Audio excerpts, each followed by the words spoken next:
দুনিয়া তৃপ্ত করে না, দুনিয়ায় তৃপ্তি মিলে না বন্ধু। এটা তৃপ্তের জায়গা নয়, এটা তৃপ্ত হওয়ার জায়গা নয় বন্ধু। আল্লাহ তাআলা কোরআনে ওয়াদা দিছে, বান্দা জান্নাতে আইসো, তোমার আমি তৃপ্ত করে দেব, সুখে ভরে দেব। মা তাশতাহি আনফুসুকুম, যা দিল চাইবে বান্দা আমি সব দেব। তোমার চাওয়া শেষ হইলে ওয়ালাদাইনা মাজিদ, আমার কাছে আরো অগণিত আছে কোটি কোটি নিয়ামত, যেগুলো তুমি নামও জানো না, চিনো না বান্দা। তুমি চাও নাই, আমি আল্লাহ নিজের থেকে আরো কোটি কোটি দেব। তুমি আইসো বান্দা, তুমি জান্নাতে আসো, তুমি সবর করো, অপেক্ষা করো। আল্লাহ আমাকেও বুঝার তৌফিক দান করেন, সবাইকে বুঝার তৌফিক দান করেন। আপনাদের এই মাহফিল আমি শুরু থেকেই বললাম কষ্টের আয়োজন। কষ্ট করে ভাবেন, নিজের ফিকির করেন, নিজের ভালো নিজের কল্যাণ ভাবতে শিখেন। আমি যে আয়াতগুলো পড়ছি এবার তর্জমা শুনেন, তাইলে আমার কথা শেষ। আয়াতগুলো মূল বক্তব্য হইল আল্লাহ তাআলা বলছেন এই পৃথিবী একদিন শেষ হবে, হাসরের মাঠ কায়েম হবে, মানুষগুলোর দুইটা অবস্থা হবে, কিছু আমার প্রিয় বান্দা হবে, কিছু নাফরমান বান্দা হবে। আল্লাহ তাআলা এই কথাটা খুব গুরুত্ব দিয়া কোরআনে বুঝাইছে, বান্দা এই রং রসের এই সৌন্দর্যময় পৃথিবী তোমার কাছে যত লোভনীয়ই মনে হোক, আকর্ষণীয় মনে হোক, তবে এটা নিশ্চিত যে তুমিও থাকবা না, দুনিয়াও থাকবে না। এই কথাটা মনে রাখো বান্দা। এটা যদি মনে রাখতে পারো তো জিন্দেগি সুন্দর হবে, জীবন সুন্দর হবে।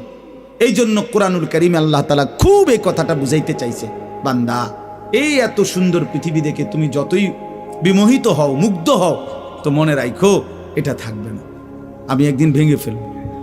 ইযাস সামাউন ফাতারাত, আসমান ভেঙে চুরচুর হবে।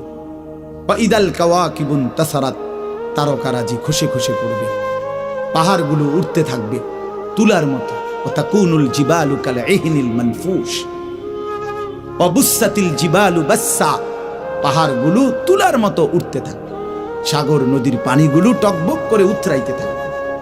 মা তার কোলের বাচ্চাকে ছুঁড়ে ফেলে দিবে, গর্ভবতী নারীর বাচ্চা নিজে নিজে বের হয়ে যাবে, সব মানুষ পাগলের মতো মাতালের মতো হয়ে যাবে। ইসরাফিল ফু দিবে, জমিনের মধ্যে ভূমিকম্প শুরু হবে, বিকট শব্দে আওয়াজ হবে। আল কারিআতু মাল কারিআ। আল্লাহ তাআলা এই কথাগুলো বহুভাবে বহু আয়াতে বুঝাইতে চাইছেন, বুঝাইয়া বলছেন, বান্দা একদিন তুমিও শেষ হবা, আমার এই সৃষ্টি জগৎ শেষ হবে, হাসরের মাঠ কায়েম হবে। তো এখানেও আল্লাহ তাআলা বলছেন, কাল্লা ইদা দুক্কাতিল আরদু দাক্কান দাক্কা, সাবধান বান্দা, মনে রেখো এই জমিন একদিন চূর্ণ বিচূর্ণ হয়ে যাবে। কি হবে বলেন না? ওইখানে একটা কথা আছে, লম্বা কথা, অতুহিব্বুনাল মালা হুব্বান জাম্মা। আল্লাহ তাআলা বলেন, বান্দা দুনিয়ার মাল আর সম্পদের ভালোবাসাটাকেই তোমরা খুব গভীরভাবে দিলের মধ্যে বসায় লাইলা। তবে মনে রাখো, দুনিয়াকে তুমি যত ভালোবাসো, যত মজবুত করো, যত বিল্ডিং, যত ফাইলিং, যত মজবুতই হোক না কেন, এটাই মনে রাখো আমি আল্লাহ এই জমিন, এই সৃষ্টি একদিন ভেঙ্গে চুরে তছনছ করে ফেলব, চূর্ণ বিচূর্ণ হয়ে যাবে। কাল্লা ইদা দুক্কাতিল আরদু দাক্কান দাক্কা। এরপরে হাসরের মাঠ কায়েম হবে।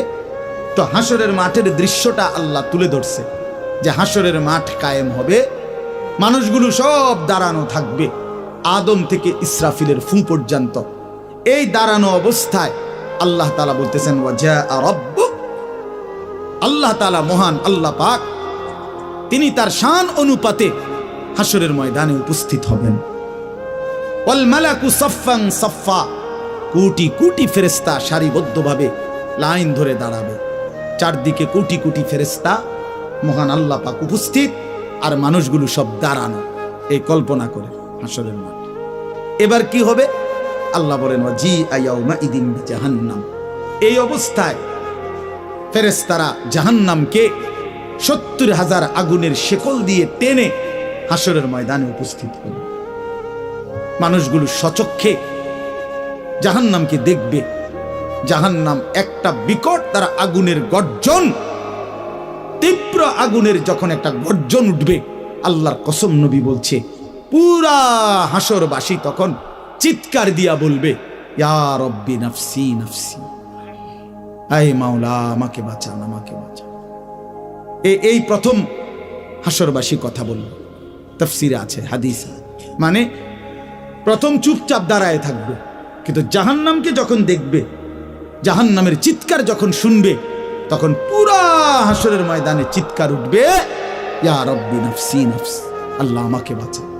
নবী সাল্লাল্লাহু আলাইহি ওয়াসাল্লাম বলেন, আল্লাহ তাআলা ফেরেশতারা যেন দেখাই দিবে ইব্রাহিম আলাইহিস সালামকে, ওই যে আপনার ছেলে ইসমাঈল, তার ব্যাপারে কিছু বলবেন।